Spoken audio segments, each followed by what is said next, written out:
저는 두 딸을 키우고 있는 50대 후반 여성입니다. 저희 딸들은 우애가 좋아 어릴 때부터 모든 것을 함께하며 자랐어요. 태권도 학원이며 미술 학원이며 언니가 가는 곳마다 늘 동생이 따라다녔죠. 둘의 사이가 얼마나 끔찍하게도 좋았는지 주위에서도 인정할 정도로 좋았답니다. 취향도 성격도 비슷한 줄 알았던 두 딸이 달라지기 시작한 때는 아이들의 사춘기쯤이었던 것 같아요. 연년생이었던 두 딸의 성격이 확고하게 달라졌거든요.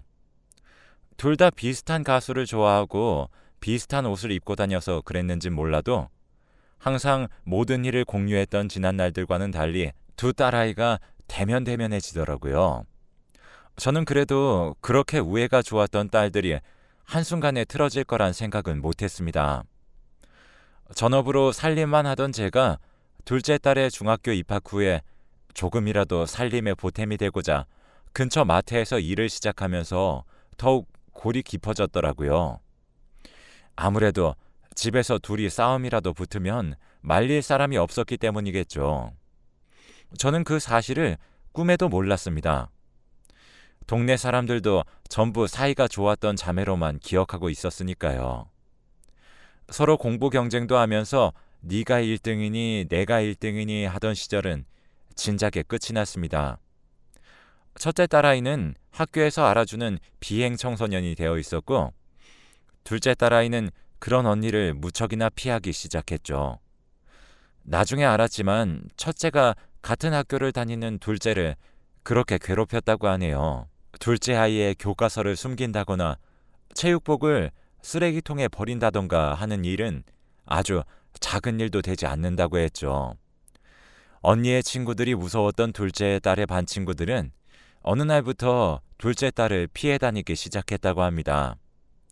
자연스럽게 반에서 왕따가 되고 말았던 것이죠.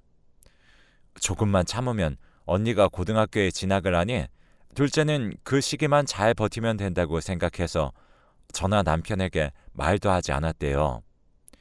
일찌감치 말했더라면 많은 상황이 달라졌을 거라는 생각도 드네요. 동생이 본인을 피해 다니고 우리에게 말을 하지 못하고 있다는 사실을 알자 첫째는 동생에게 더 못되게 굴었다고 합니다. 걸핏하면 교실에 찾아가 시비를 걸고 그걸 지켜보던 첫째의 친구들까지도 둘째를 괴롭혔다고 하니 얼마나 학교 다니기가 싫었을까요?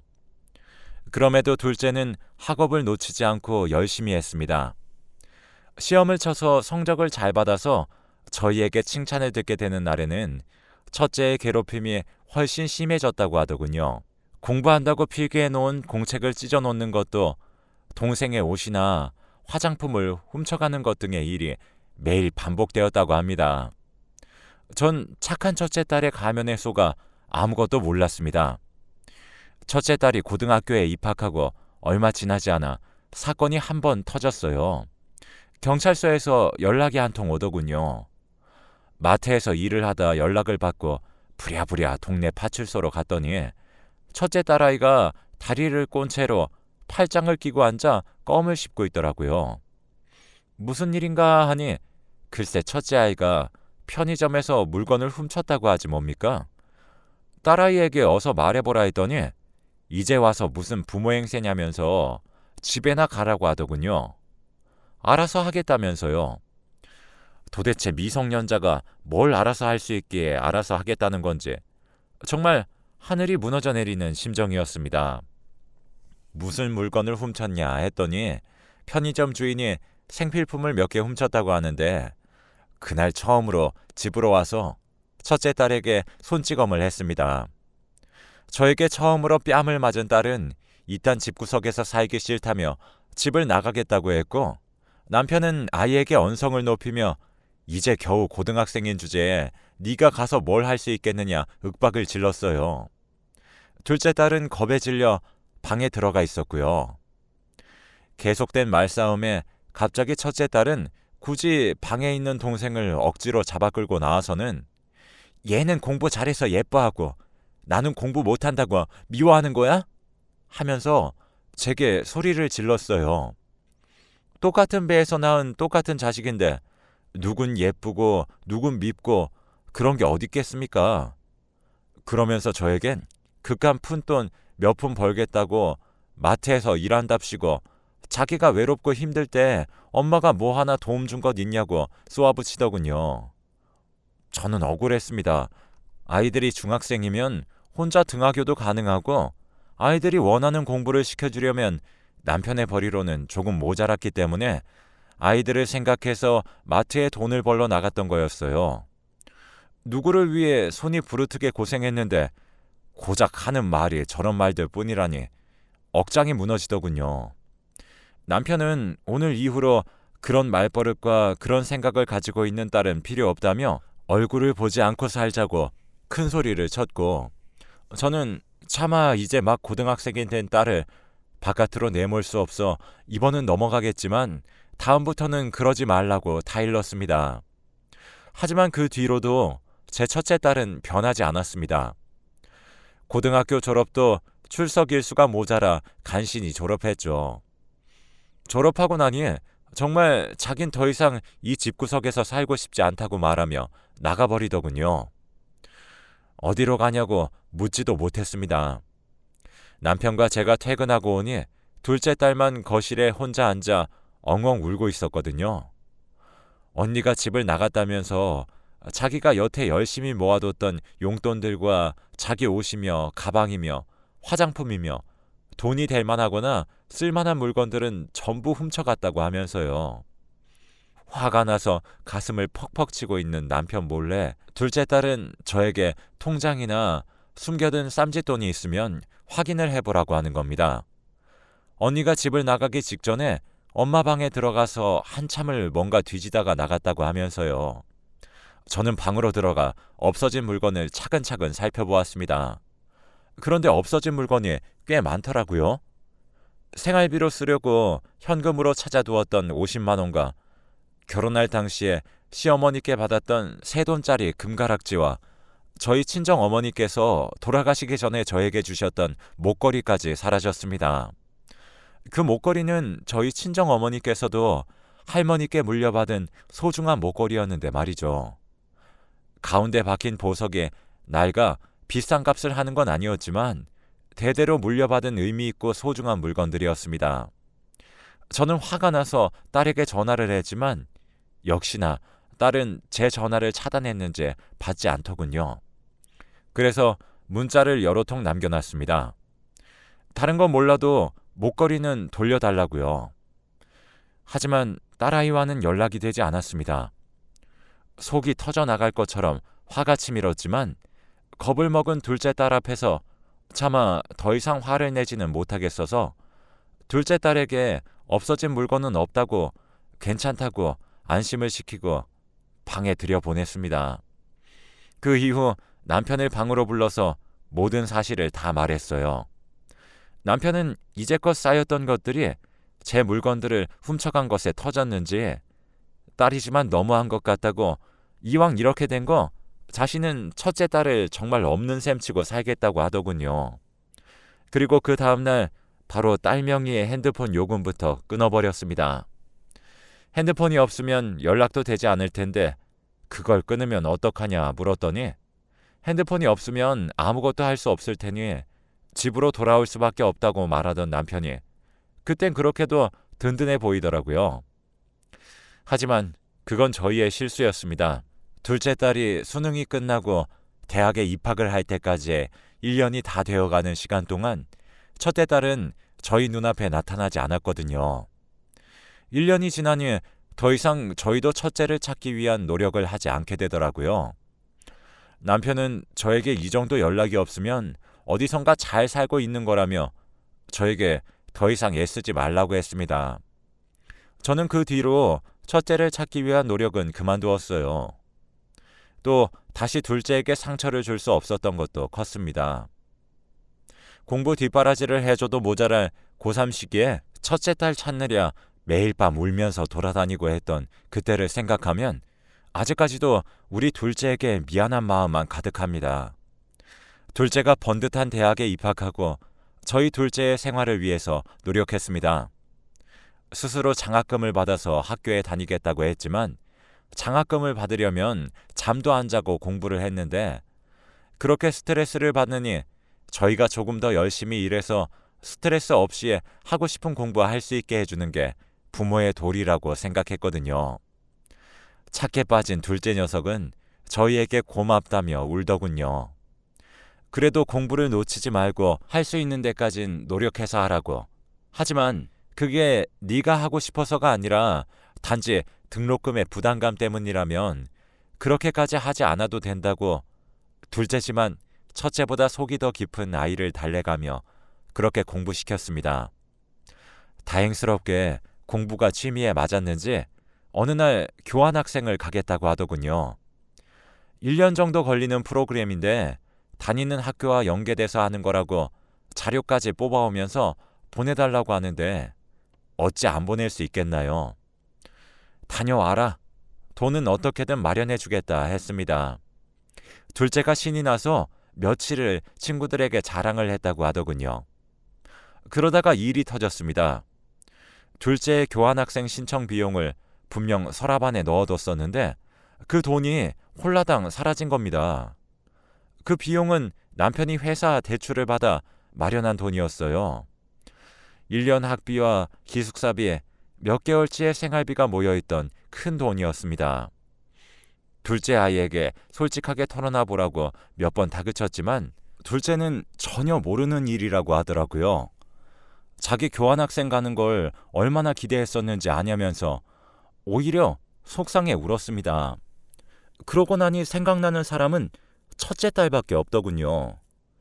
둘째에게 언니와 연락을 하느냐고 물었더니 언니랑 딱히 연락은 하지 않는다고 했습니다. 하지만 며칠 전 둘째가 친구들에게 교환학생을 간다고 자랑했을 때 너네 언니는 어떻게 살고 있는지 소식은 아냐고 물어본 친구가 있다고 했죠. 저와 남편은 그 친구가 저희 첫째와 연락을 하고 있다고 확신했습니다. 첫째에게 네 동생은 교환학생을 간다고 연락을 했을 거라고요. 그래서 첫째는 집에 들어와 행패를 부리려다 돈을 훔쳐간 게 아닐까라는 생각을 했어요. 제가 무식한 탓인지 항상 귀중품을 그 서랍에 두었거든요. 집에 딱히 올 사람이 없다고 생각해서 늘 버릇처럼 그곳에 두었을 뿐인데 그 큰 돈을 그냥 가져갈 생각을 하다니 그것도 하필 돈 찾은 지 얼마 안 돼서 집에 찾아와 돈만 가져가다니 기가 막힐 따름이었습니다. 결국 저희는 둘째 딸을 위해 추가로 사내 대출을 받았습니다. 저는 마트 파트타임 일을 추가로 더 늘렸죠. 오랜 시간 근속했기에 점주님께서도 저에게 정직원을 권유하셨고 월급이 훨씬 좋아지고 딸도 다 키워 손이 덜 가는 상황이었기에 승낙했습니다. 이렇게 갚아 나간다면 추가 대출을 받아도 크게 부담스럽지 않을 것 같았기에 둘째를 위해서 더 노력했죠. 남편은 이미 하나뿐인 딸이라고 생각하고 있더군요. 후회해서 돌아온다면 받아줄 의향이 있다고 했었지만 돈을 훔쳐간 이후에 남편의 입에서 첫째의 이름이 나오는 경우는 없었습니다. 그렇게 22살 나이에 둘째 아이를 유학 보냈어요. 막상 조잘거리던 딸이 사라지자 은근한 적막감이 집에 감돌더군요. 남편과 둘이 그날 술을 한잔 했습니다. 그래도 우리 잘 살았다 서로를 다독이면서요. 비록 첫째 딸이 어떻게 살고 있는지 모르지만 그 돈 가져가서 조금이라도 등 따시게 배부르게 살면 그걸로도 우리 아이를 위한 도리를 하고 있는 게 아니냐 스스로를 위로했어요. 1년 뒤 공부를 끝마치고 온 둘째 딸의 얼굴에는 밝은 기운이 가득했습니다. 누구보다 더 당당해 보이는 모습에 비록 1년이었지만 얼마나 자랑스럽던지요. 대학을 졸업하면 외국에 나가 살고 싶다고 노래를 부르는 둘째를 보면서 조금 걱정도 되긴 했지만 어련히 알아서 잘하겠지 싶어 냅뒀습니다. 둘째는 학교를 졸업 후 그동안 받았던 학자금 대출을 비롯해서 교환학생 생활을 하며 썼던 돈들을 같이 갚아 나가겠다고 했습니다. 그렇게 취업 준비를 시작했고 똑똑했던 딸은 오랜 시간 걸리지 않고 취직도 뚝딱 해냈어요. 본인이 가고 싶어 했던 대기업은 아니었지만 딸아이의 말로는 미래가 보이는 기업이라고 했습니다. 월급도 섭섭지 않다고 하더군요. 사실 정확하게 얼마 버는지는 물어보지 않았습니다. 그렇게 회사 생활을 하던 딸이 어느 날부터 고민이 가득한 얼굴로 집에 돌아오기 시작했어요. 회사에 무슨 문제가 있나 싶었지만 어린 나이도 아니니 스스로 해결하게 냅두자는 남편의 말에 저는 좀 더 지켜봐야 할 필요가 있지만 일단은 냅둬보자고 동의했죠. 며칠을 그렇게 말수도 줄고 생각이 많아진 듯 하던 딸은 어느 날 퇴근 후 저희에게 말을 꺼냈습니다. 사실은 회사 근처 주유소에서 언니를 보았다고요. 남편과 저는 처음에 한 번에 알아듣지 못했습니다. 둘째 딸은 한숨을 푹 내쉬며 자초지종을 설명했죠.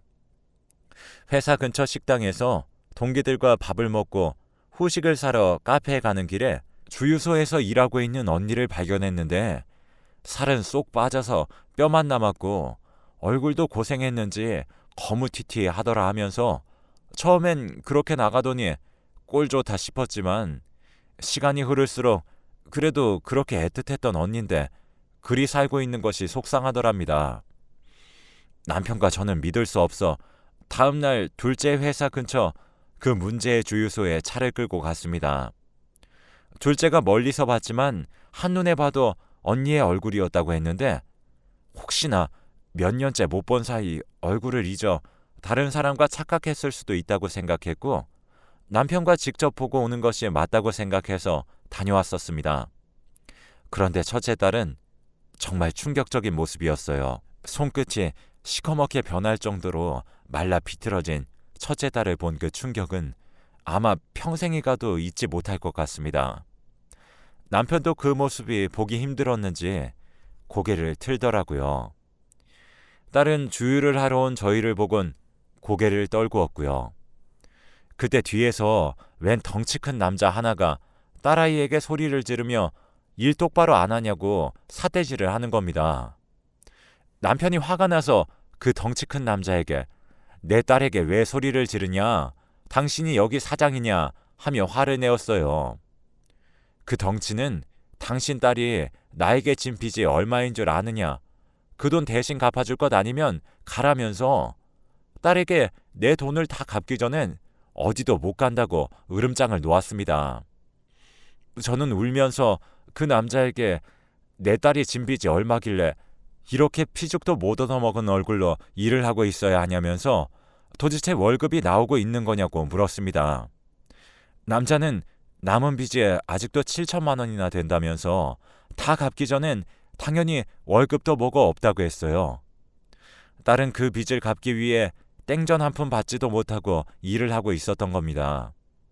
더 속상한 건 그 빚이 딸아이가 진 빚이 아닌 딸아이가 전에 만나던 남자가 졌던 빚이라고 했죠.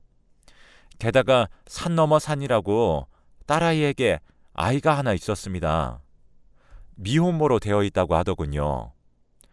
남자가 빚만 남기고 도망갔대요. 혼인신고도 못하고 배는 점점 불러오고 남편은 없고 어쩔 수 없이 집으로 돌아가려고 했는데 그때 하필 집에 아무도 없었고 서랍 안에 큰 돈이 보여 돈만 들고 도망쳤다고 합니다. 그러면서도 저희를 원망하더군요. 엄마 아빠가 더 자기를 채찍질해서 가둬놨으면 이런 일 없었다고요. 기가 막혔지만 첫째 딸의 정서가 불안해 보여 잔소리도 못하고 집으로 데려왔습니다. 둘째 딸이 출퇴근하는 것을 보면서 며칠 조용하더니 다시 시비를 거는 첫째 딸에게 도대체 왜 동생을 못 잡아먹어 안달이냐고 물었더니 반 나눠서 자기와 함께 누리고 살아야 하는 것을 오롯이 동생에게 지원해 준 것을 생각하니 우라가 치밀어 오른대요. 그러면서 동생에게 지원했던 돈만큼 자기도 달라고 하더군요. 할 말을 잃은 상태에서 남편이 첫째 딸에게 네가 훔쳐갔던 동생의 교환학생비 말고 더 지원해 준 건 용돈 몇 푼이 끝이다 라고 말하자 첫째가 그 용돈 몇 푼이라도 달라 안 그러면 화가 나서 못 견디겠다 갓난쟁이 키우면서 아둥바둥 사는 게 얼마나 힘들었는 줄 아냐며 소리를 치더군요. 애 아빠가 다음날 현금 3천만 원을 들고 집에 들어왔습니다. 저에겐 어디서 났는지 묻지 말라고 하더군요.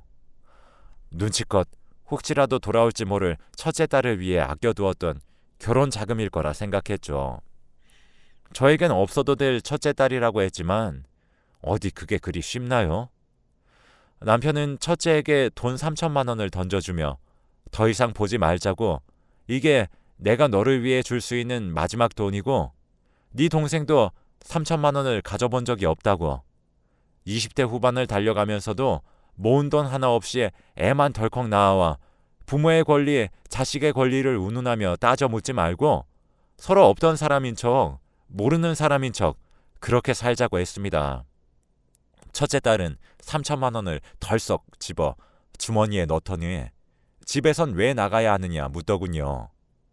남편은 첫째에게 그 돈 이상은 못 준다, 가족들에게 항상 불만인 너와 얼굴 마주치며 살고 싶지 않다며 딸아이와 손주를 모질게 내쳤습니다. 집에서 쫓겨난 딸아이는 문 앞에서 한참 소리를 질렀지만 포기하고 돌아선 것 같더군요. 남편은 퇴근하고 온 둘째에게도 저에게도 신신당부를 했습니다. 2번 다신 받아주지 말라고, 더 이상 고통도 받지 말고 신경도 쓰지 말자고, 저 정신머리로는 아무것도 할 수 없는 식충이만 된다고요. 이 정도 해줬으면 가족으로서 최선을 다한 것이라고 말을 하더군요. 저는 그 말에 어느 정도 동의를 했습니다. 다만 둘째 딸만 그 생각에 동의를 하지 못하는 것 같네요. 암만 그래도 언니가 어딜 오가지도 못하고 빚만 가득한데 거기에 갓난아기까지 데리고 돈 3천만 원으로 어디 가서 살 수 있겠냐고, 어느 정도 자립할 수 있는 상황까지는 집에 있게 했어야 하는 것 아니냐고요. 남편은 딸에게 네 언니는 할머니의 유품까지 들고 날랐다, 그 유품의 존재까지 따져 묻지 않고 곱게 보내준 것으로도 감사하게 생각해야 된다고 했습니다.